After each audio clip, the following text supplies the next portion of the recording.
chicken soup na may sutanghon. So, nandito na. Nagisa ko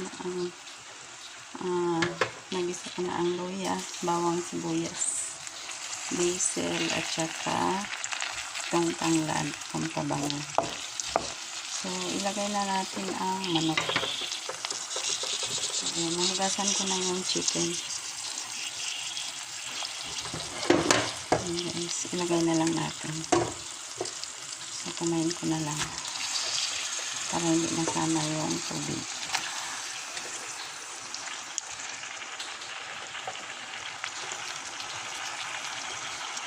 Ilipat natin sa mas malaki.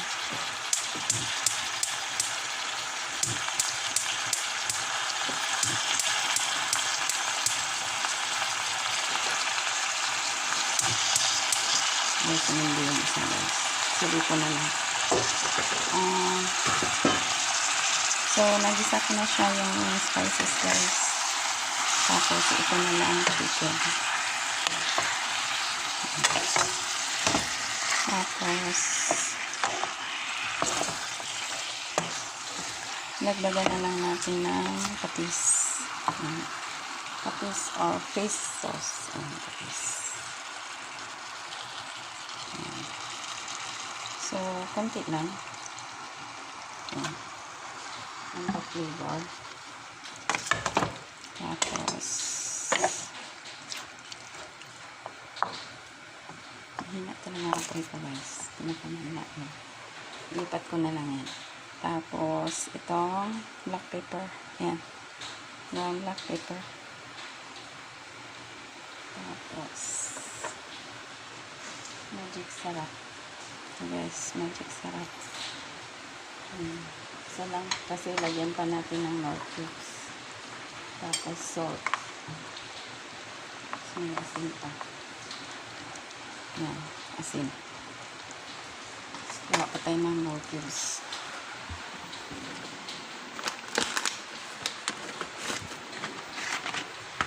Chicken cubes yan guys. Ito pala yung nahanap kong charita.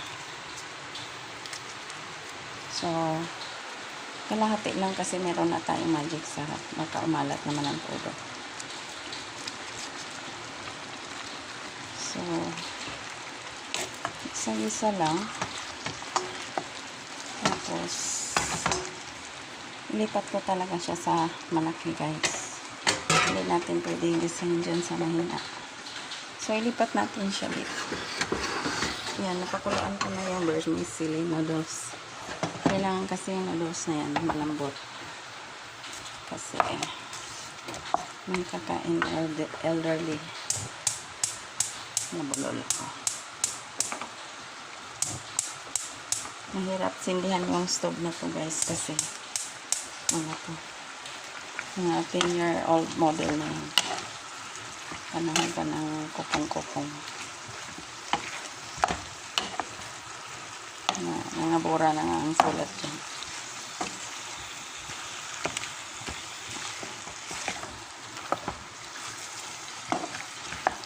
So, gisa-gisa lang.